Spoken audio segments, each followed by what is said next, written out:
A, B, C, D, E, F, G, H, I, J, K, L, M, N, O, P.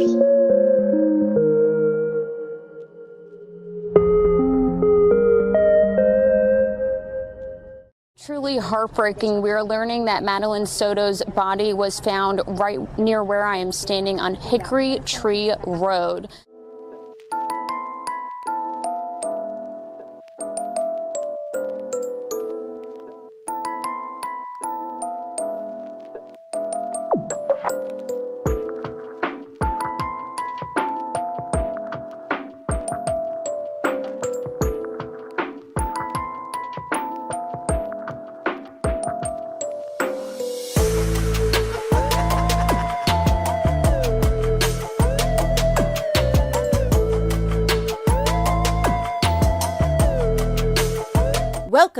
Welcome back. I'm Cassie and this is A Wicked World.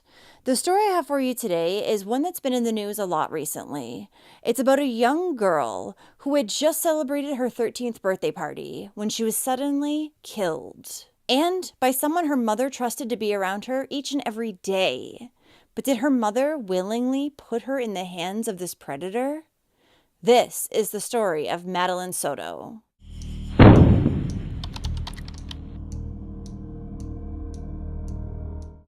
Madeline Soto was born on February 22, 2011, to her mother, Jennifer Soto, and her father, Tyler Wallace.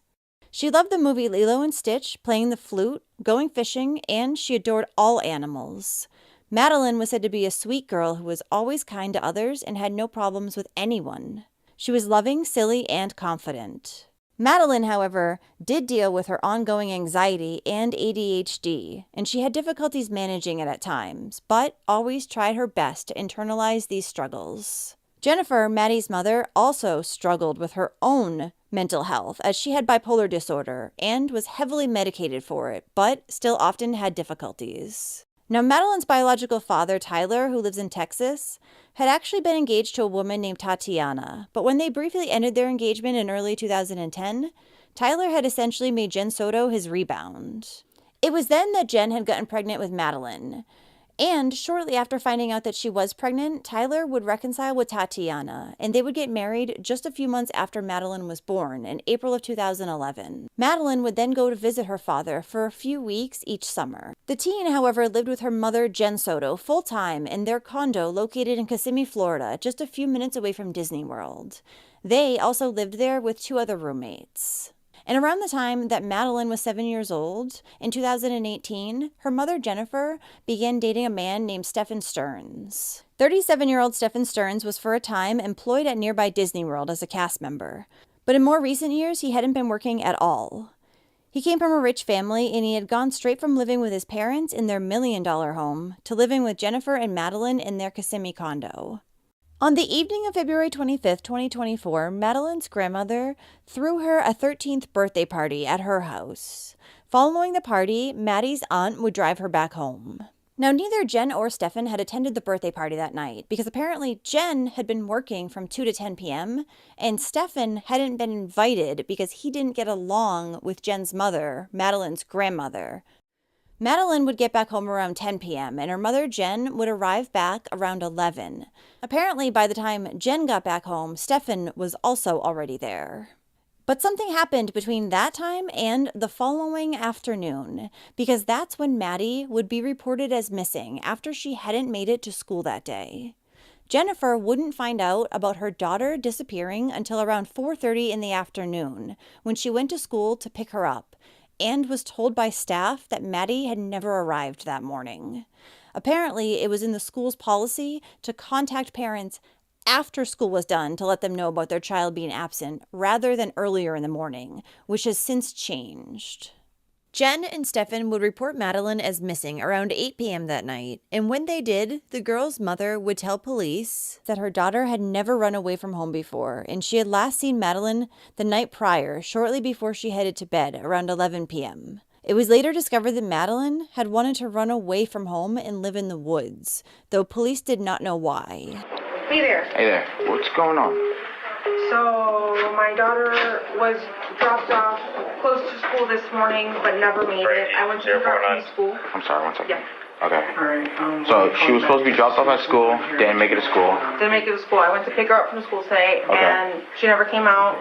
They announced it over the speaker, and I'm just like, maybe she walked here, because sometimes she'll walk here to this office. I came here, nothing. I went back to the school, they were closed. I got an email from the school saying she was absent, but I also messaged her teacher, and he looked at her entire attendance today and saw that she was completely not at school today either. Okay. So she never made it. Okay, what's her name? Madeline. Madeline. Madeline. Last name? Soto. S-O-T-O. S-O-T-O? Yeah. Date of birth? February 22nd, 2011. February 27, 2000? 22nd. Oh, sorry, 22nd, 2011. 2011. Just her 13th birthday. 13. 1418 Charlie 45. What's the name of the single aid? Madeline Soto, age 13. I'm trying to get a clothing description now. What was she last seen wearing? 26 County Charlie 45. People hit my call 931. It's the same call. Green hoodie. Green hoodie. White Crocs. White Crocs. Either blue or black pants. I think black shorts. Black shorts? Yeah. Black shorts? Okay. Black shorts. Alright. Do you know if she has like friends in the area? She does, but she doesn't know where they live. She doesn't know where they live. Okay. I asked all of them. Okay. Is this like, does she like have any places that you guys know that she'll usually be at? Any friend's house? Any places that like she likes to hang out? Not typically, no. Not typically? No. Okay. The morning that Maddie had disappeared, Jen claimed that she had been awoken by her boyfriend, Stefan, coming into her room to get the dog to take it for a walk. Jen said that she hadn't gotten out of bed at that time, and she never saw Maddie off to school, but she believed that she heard her getting ready in the kitchen between 7 and 8 a.m. However, Jen would later retract this statement and say that it was probably one of her roommates getting ready in the kitchen around that time, and might not have been Maddie. This has left many people suspicious of Jen, since as you could hear in the body cam footage, she corrected Stefan and told a detective what Maddie had been wearing when she was last seen. But then she admitted to not seeing her at all, so how did she know? Apparently, after bringing the dog for a walk, Stefan would then drive Maddie to Hunters Creek Middle School around 8:30 that morning. But he would tell police that he hadn't actually dropped her off on school grounds.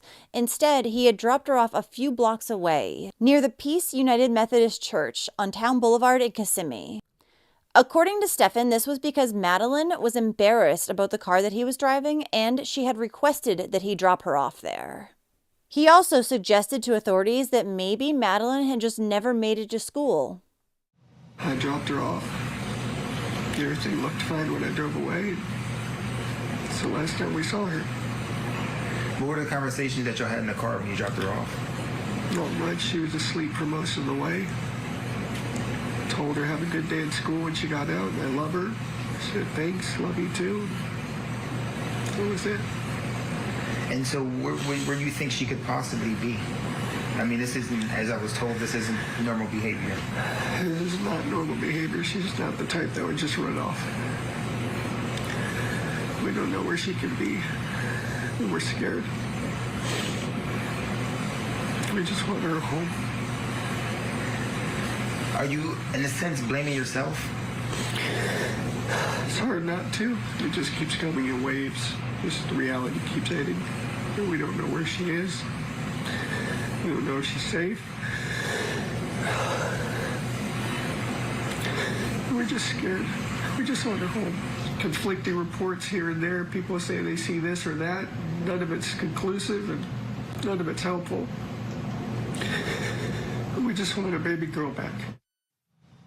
Police began their search for Madeline, and more than 50 Orange County Police Search and Rescue team members began their search in the area where she had last been seen. But despite Stefan and Jen's worries about Madeline being missing, Stefan would tell police that neither he nor Jen had gone out that night to look for her. When detectives spoke with Madeline's mother, Jen, one of the things that they would ask her during her interrogation was where her daughter had slept the night before. To which she informed the detective that Madeline, her 13-year-old daughter, had slept upstairs alone with her boyfriend, Stefan. The mother claimed that normally the three of them would sleep in bed together. But that particular night, she had asked them to go to bed, just the two of them, because Jen had a new job and she needed to be well rested for it. Though it's said that Jen received disability check payments, so she barely worked in order to not affect those payments. So not only did she send her daughter to bed with a full-grown man, and her excuse was because of her job that she barely even went to anyways, but she also missed Maddie's very important 13th birthday party because of this job. Madeline also had a small makeshift bedroom off of the living room of the condo, so there was no need for her to be sleeping in the same bed as Stefan. All three of them, Jen, Stefan, and Madeline, had their own separate beds.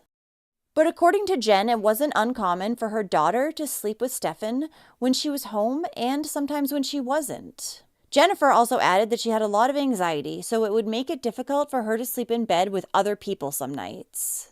And she said that even though Madeline had her own bedroom, she really never slept there. She just hung out there during the days. And when police later spoke with Stefan, he told them that he only slept with Madeline because she needed human contact in order to fall asleep.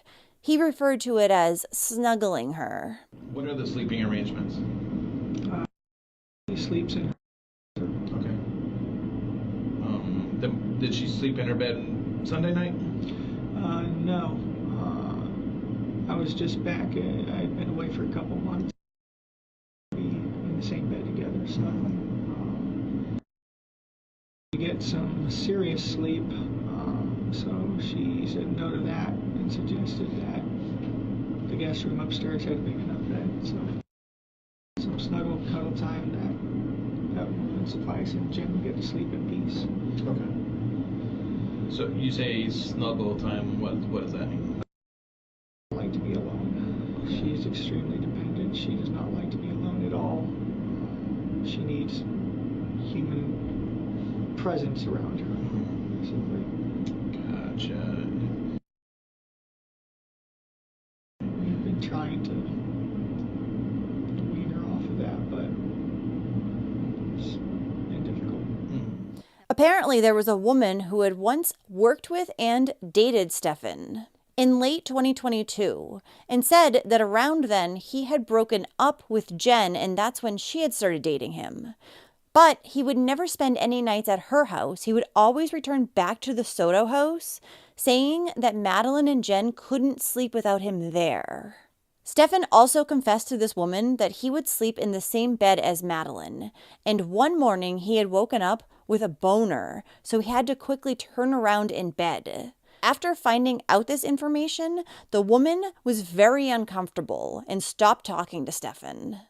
Jennifer would also tell investigators that the morning Maddie disappeared, Stefan had left to bring her to school, and Jen didn't get out of bed until around 9 a.m. when she had to go to her doctor's appointment. When she returned home around 11 a.m., Stefan was back home as well. But he told her that he had accidentally left his cell phone at home, and Maddie had left her cell phone at home too. Which, since Maddie had ADHD, this was likely that she could have forgotten it. However, it said that Stefan was constantly on his cell phone, so it's highly unlikely that that was true. Stefan told Jen, however, that things had gone good that morning, regardless of them forgetting their phones. He also told Jen that he had offered Maddie McDonald's multiple times, but she had declined, despite that being their original plan. In fact, Stefan and Maddie had even woken up a little bit earlier that morning so they could go get McDonald's for breakfast. So that really doesn't make sense. And even though Stefan told Jen that he had asked Maddie multiple times on the way to school if she wanted McDonald's, he also said that she slept the entire ride. So which was it? After Stefan had returned back home, and Jen had as well, they sat around the house and just hung out for a little while. During that time, Stefan decided to do an update to his iPhone, and he told Jen that he accidentally reset the entire thing. Convenient. A little while later, Stefan got up and told Jen he was leaving to go to a few video game stores, and he'd be back later to pick up Madeline with her from school. But when Stefan didn't return back by 2:30 p.m., Jen called him and received no answer. Jen would end up deciding she couldn't wait any longer for Stefan to get home, and she left on her own to go pick up Madeline.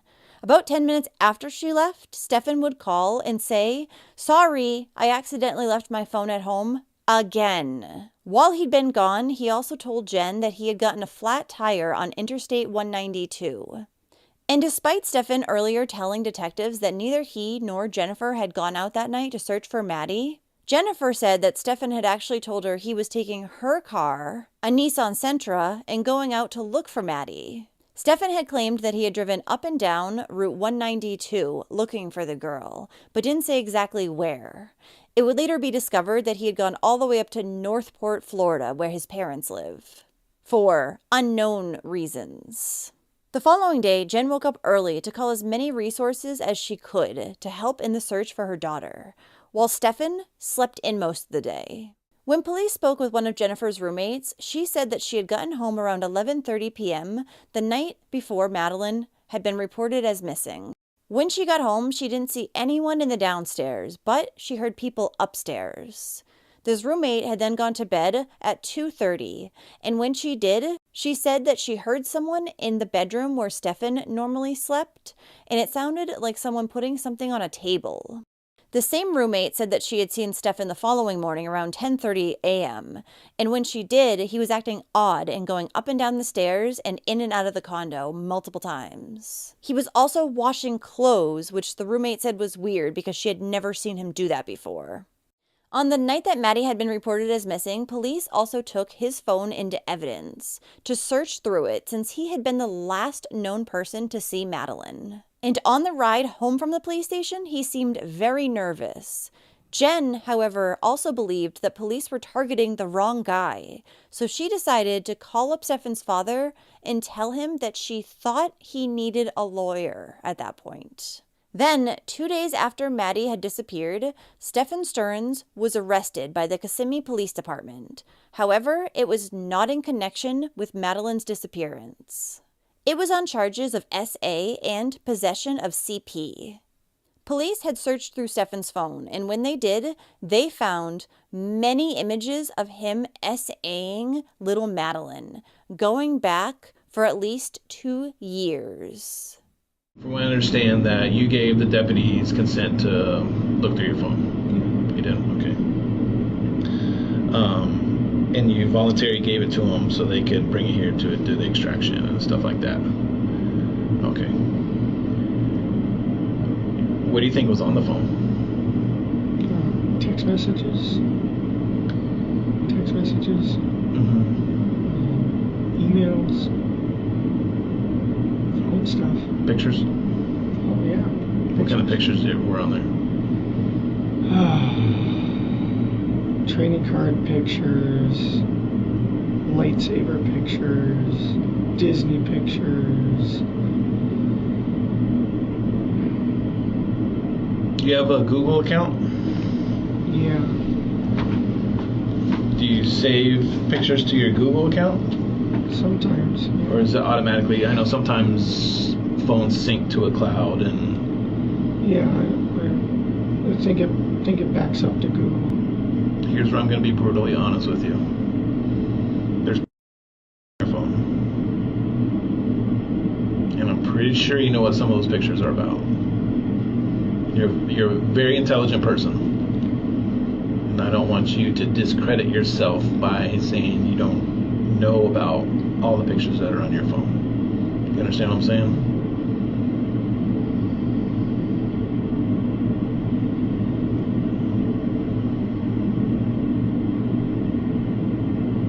So do you want to add to the list of pictures?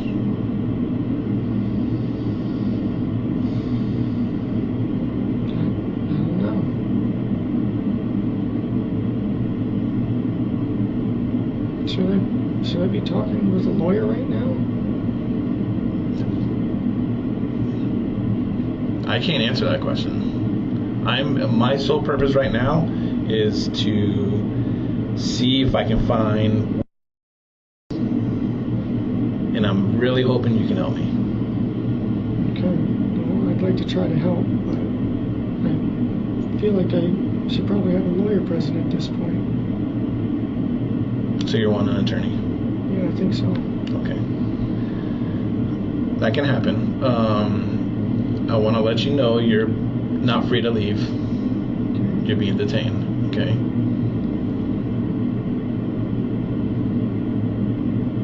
Do you want to know what you're being detained for? Capital sexual battery and possession of child pornography. Okay. So we're going to step out. If you need anything, please tap on this door. Okay? And there's going to be detectives outside that will be able to assist you. Okay.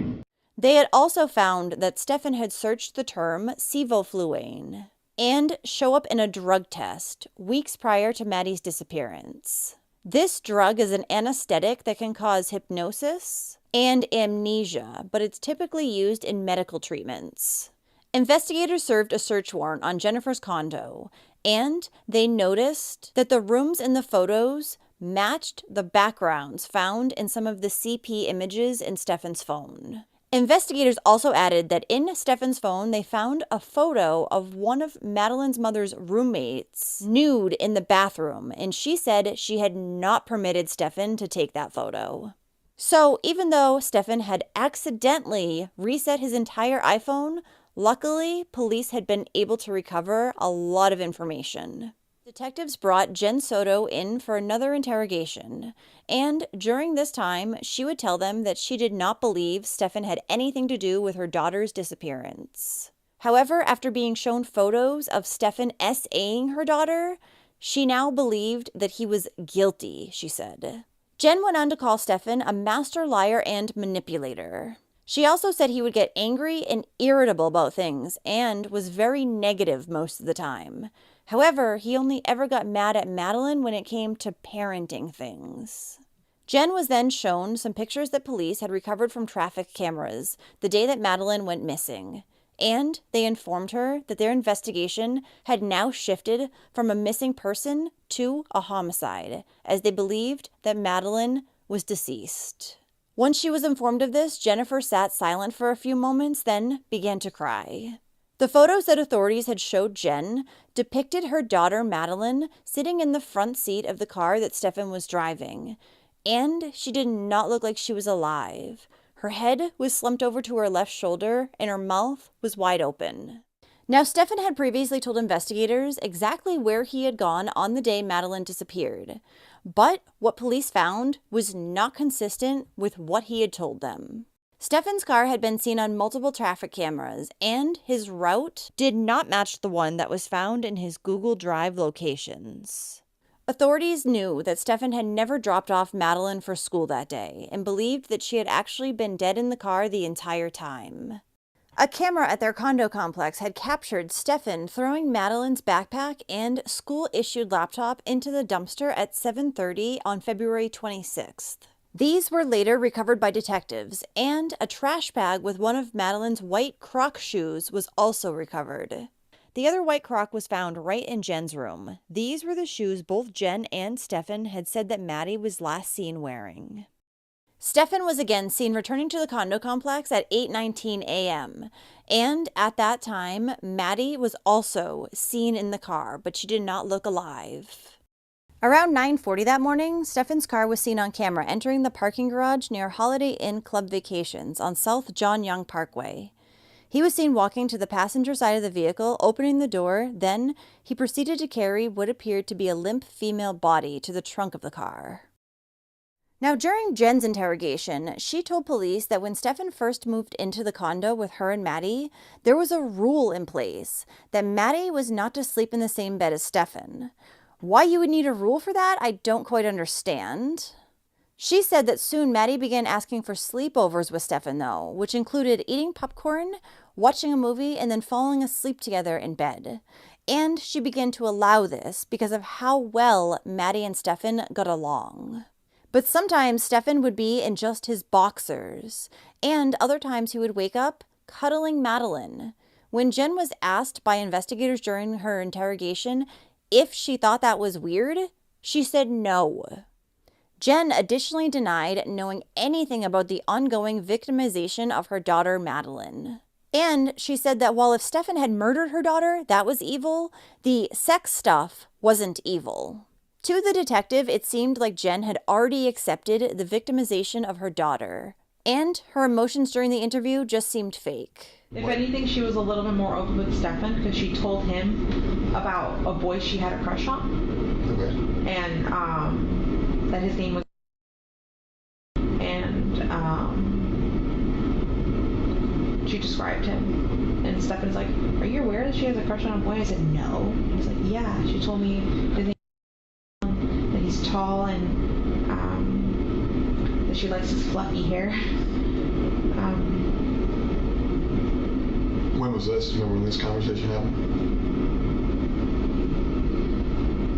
Within the last week sometime, but I'm not sure. Okay. Like so we saw, within a week of that Sunday. How did he take it? Was he like, and I want you to think back before you know things you know now, like did he seem concerned about her? Did he seem excited for her? Like she's starting to, be a kid and have crushes and everything else? Like, he seemed happy for her. Okay. He's like, "Yeah, did you hear this? This is super cute." And I was like, "Oh, I hadn't. She hadn't told me." And I wondered, I'm like, why didn't she tell me? Why did she tell him and not me? Like, I want to know who she got a crush on. But maybe it's because I told her she had a rule. She wasn't allowed to date for a few years. I thought he was truly heartbroken and not that he had done all this shit to her. Like, I look back at shit now, I'm just like, he was fucking lying. He was fucking faking. What else has he been lying to me about? I know he's like a master liar and manipulator because he's done it to his parents, and he's told me and shown me the lies he's done to his parents. But I don't know why I never thought, not me. The lies are about money, they're about where he's at, what he's doing, what's he... Yeah, all that. To his parents? Yeah, he's stolen money from his parents. They used to have a few $1,000s hidden in like a closet for emergency fund kind of thing. And during COVID, he stole, like, he wanted RC cars. See, if he wants something, he's gonna get it. No matter what. The police have showed you their hand. They said, "Stefan, we want your phone. Stefan, we want to talk to you. We're going to lock down your residence. You can't go back inside." Me? I don't care if it's the love of my life sitting next to me. I don't care if it's maternal grandma. If the police come and take my mom's phone and my son's disappearance, I'm not going to offer my mom a lawyer. That's nuts to me. That to me shows you prioritizing Stefan. Because at that point you became more worried about him being falsely accused than any... Does that make sense what I'm saying? Whether or not that's what you felt, does that make sense? People having lawyers is their constitutional right. That is a thing that everybody is afforded. But for somebody who's going through what you are going through, to offer him a lawyer leads me to believe that there may have been a conversation, there may have been knowledge, or there may have been some inclination that you had, whether it be his involvement, her location, or something to where in your mind there's guilt. I promise you, like... Because you offering him a lawyer is very weird. I know.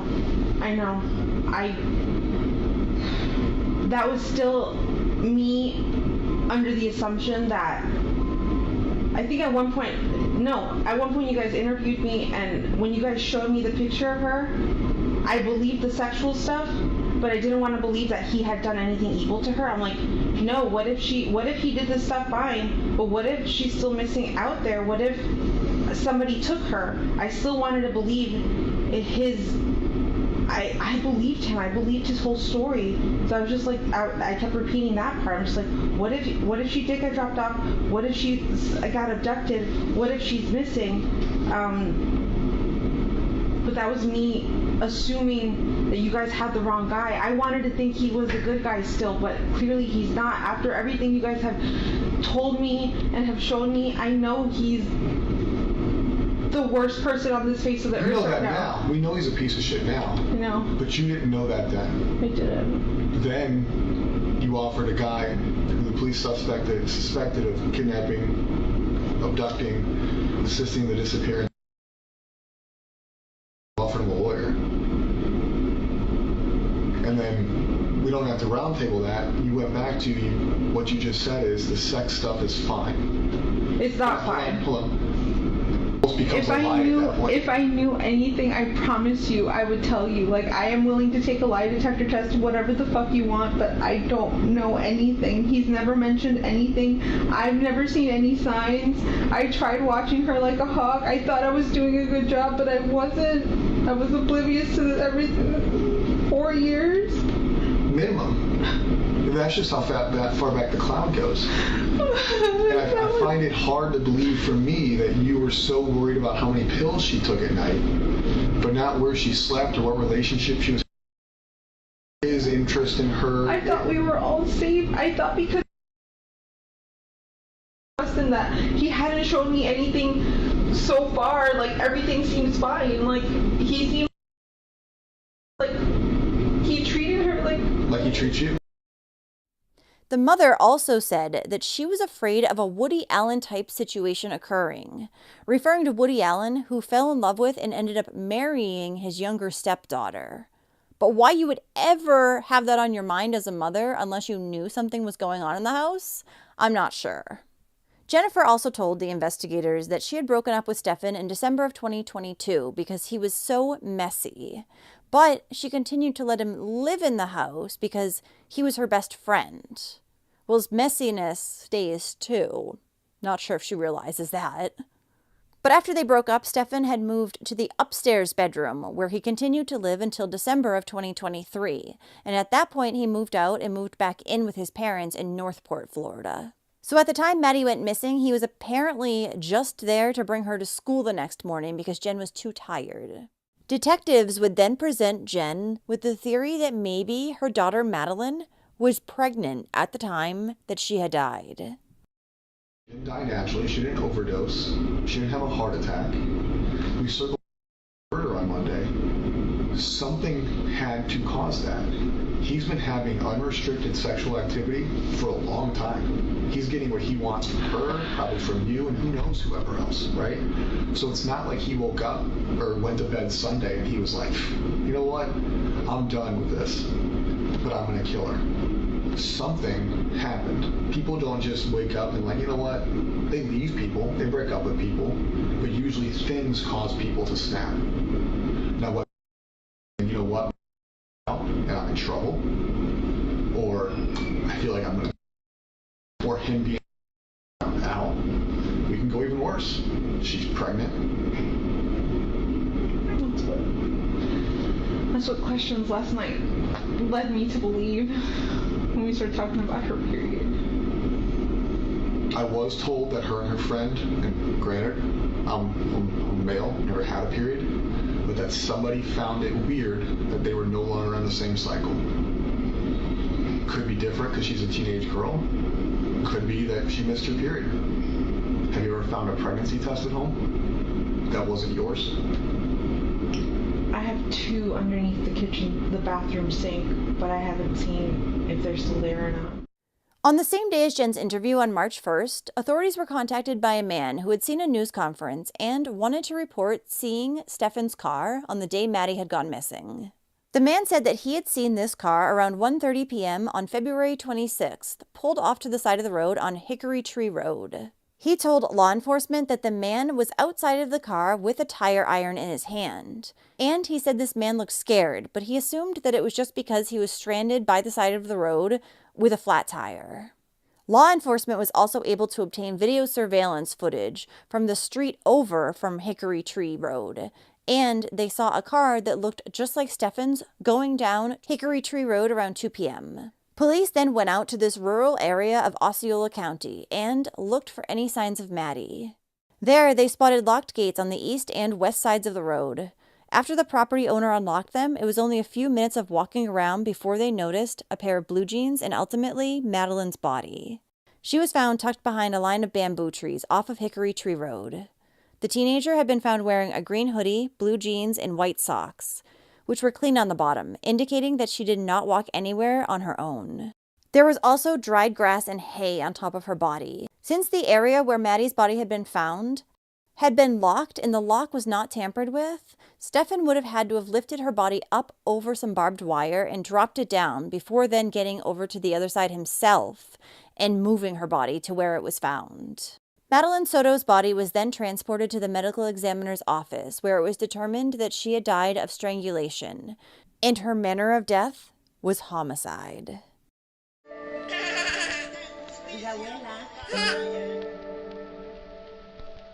A, B, C, D, E, F, G, H, I, J, K, L, M, N, O, P, Q, R, S, T, U.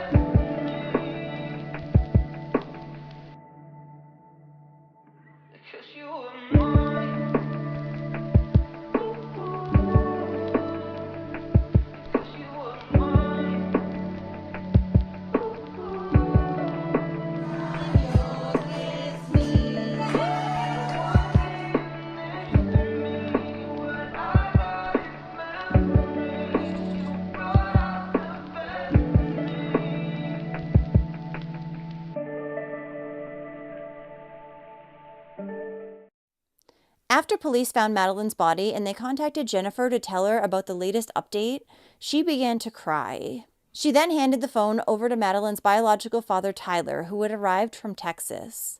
Apparently, after hearing that his daughter was missing, he had gotten into his truck and driven there, but he had arrived just hours before they found her body. In April of 2024, Stefan was charged with first-degree murder in connection with Madeline's death. This was in addition to the over 60 other charges that he was facing due to the ongoing SA of Maddie. The district attorney will be seeking the death penalty against Stefan Stearns. Prior to this, surprisingly, Stefan had only been in trouble with the law due to multiple speeding tickets. But he had definitely been hiding things, because on April 11th, when Stefan's father was cleaning out a storage unit, he opened up a storage bin and found a hard drive that would normally be kept in a desktop computer. In the same bin was a watch that Stefan had told his father he had in his bedroom. He believed that his son had gained access to the storage unit when he had gone to Northport on February 28th. His father would then give this hard drive over to police, where it was found that there were close to 35,000 images of CP. Maddie was not on any of these, however, and they all appeared to have been from 2020 and prior. Madeline's teachers and peers had known that something was wrong with the teenager. They just didn't know what. One girl knew that Madeline wanted to run away when she turned 13, but had no idea why. Another friend told detectives that Maddie had a meltdown just days prior to her death, and it wasn't uncommon for Maddie to just break down into tears every few days. One of Maddie's counselors would also say that the girl had sleepy days often, and she would just come in and lay her head down on the desk. They suspected that she was probably depressed. Another counselor noted that Madeline had said that Stefan made her feel weird and uncomfortable, and that her grades had improved ever since Stefan had officially moved out of the house in December of 2023. Jennifer Soto had actually been married in between her relationship with Maddie's father and Stefan Stearns. She'd been married to a man named Steven in 2015. Their relationship hadn't worked out because while it was all good at first, he eventually could not deal with Jen's mental issues, and he did not want his young daughter around her bipolar episodes. Essentially, Jen created a toxic environment, he claimed. But he had still continued to visit with Maddie following their divorce because he had gotten very close to her. Stephen also said that Madeline had seemed off to him for the last few years. And Jennifer told him recently that she had been given a new medication that would knock her out completely. Jennifer had also spoken to her ex-husband Stephen on the phone a day after Madeline had gone missing on February 27th. And at the time, Stefan was in the background. Stephen could hear him saying that he felt guilty he had left his cell phone at home that day. Then accidentally reset it. Stephen would also tell the investigators that he did not think his ex-wife was involved with her daughter's death in any way. Now, Stefan's parents did not feel the same. His mother believes that Jen was involved with either the ongoing abuse that had been happening in the home and or with Maddie's death. Because she had written an email to her son in jail on June 25th in which she said, "We all know," Jen's name was then redacted, "was heavily involved in this, and I'm disgusted she is free. And you are not, when this is not all your fault." Stefan did not acknowledge his mother's accusations in his email reply, however.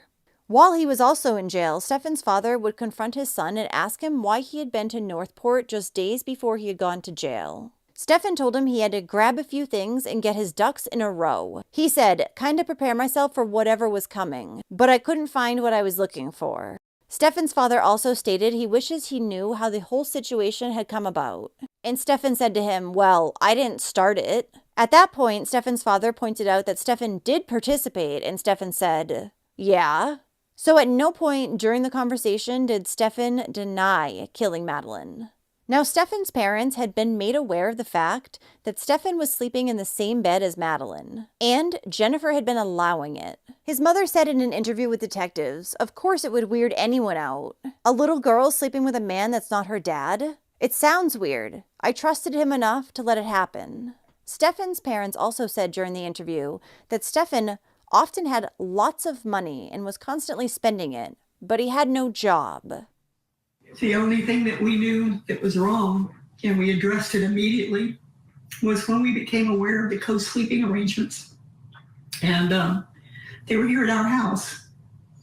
And at that point, I put my foot down and said, "Madeline's not sleeping in the room with you. She's too old for that." And I said, "You need to stop doing that at home too." And I talked to both Jen and to Stefan. And Jen says, "Well, she comes in at night. She gets scared. She comes in at night and climbs into bed, and I can't stop her." I said, "Does your door have a lock on it?" She said, "Yes." I said, "Well, then you use the damn lock." I mean, it's ridiculous. And then to send your child off to sleep with a man in another room in a single bed together, who is not a biological relative. And Madeline is the one that told me about the co-sleeping. Not Stefan and not Jen. Madeline did. When she related, she said it was a funny story. She says, "Oh, I was in bed with Mom and Stefan, and when I woke up in the morning, my leg was draped over him." And she went, "Isn't that funny?" I said, "No, it's not. I don't find that funny." Coincidentally, perhaps, Madeline's body was also dumped very close to a home where a man known as Santa Claus and his son were arrested just days after Maddie's body was found. The father and son were in possession of thousands of images of CP. Also, not far from where her body had been dumped was an area where there was a lot of alligators. So was Stefan trying to go further up the road, but his tire had busted and he wasn't able to? Maybe he was completely trying to get rid of her body. Several of Stephen's court hearings have been rescheduled, but as of right now, he's scheduled to appear in mid-October for a status hearing. Following the discovery of Maddie's body, a girl memorial was placed on the side of Hickory Tree Road in Osceola County in memory of the teen. Balloons, cards, and toys were all dropped off by those who knew her, and many who didn't. A vigil was also held on April 13, 2024 for Madeline, during which community members prayed, held a moment of silence, and listened to the teen's favorite songs from the movie Lilo and Stitch. Madeline's biological father and stepmother, Tyler and Tatiana Wallace, who attended, spoke about the young girl. Her stepmother, Tatiana, said, "You will always be remembered as the young girl running through pumpkin patches, learning to fish, feeding baby goats, and jumping into corn pits when you came to visit us. It's hard to imagine that you're gone." Tyler and Tatiana had last seen Madeline in October of 2023, and they had no idea that it would be the last time. Madeline's father said, "I just wish I could have seen her more. I wish I could have had her more, and I struggle with that. I will always struggle with that." Madeline's father also received his daughter's ashes to bring them back home with him.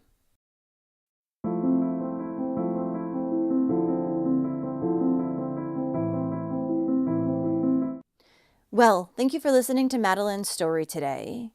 This is unbelievable that all this SA was going on right under Jen's nose for years and she supposedly didn't know about it. I honestly think that not only did she know about that, but she knew about Madeline's murder too. I don't know if she was involved in any way, but I have a feeling that she covered for Stefan. What do you think? I also suspect that maybe Stefan did what he did because Madeline was now a teenager. Maybe she got pregnant and he didn't want it to get out. But this poor girl lived an awful existence for years with that horrible man and her mother. She deserved so much better. So if you like true crime and you want to hear it from me, then don't forget to hit that subscribe button below and turn on those notifications too, so you'll know when I upload a new video, which is at least twice each week. Thanks for watching A Wicked World today. Until next time, take care guys. Bye. Thank you to all the patrons of A Wicked World. Now, there's even more of A Wicked World on Patreon. So check it out at patreon.com/awickedworld or use the Patreon app. You'll have access to exclusive videos each month and more. Any support truly helps to make sure the victims never get forgotten and to highlight the shortcomings of society associated with each case. Do you have a suggestion for a case you'd like to see me cover? If so, send me an email at awickedworldtruecrime@gmail.com.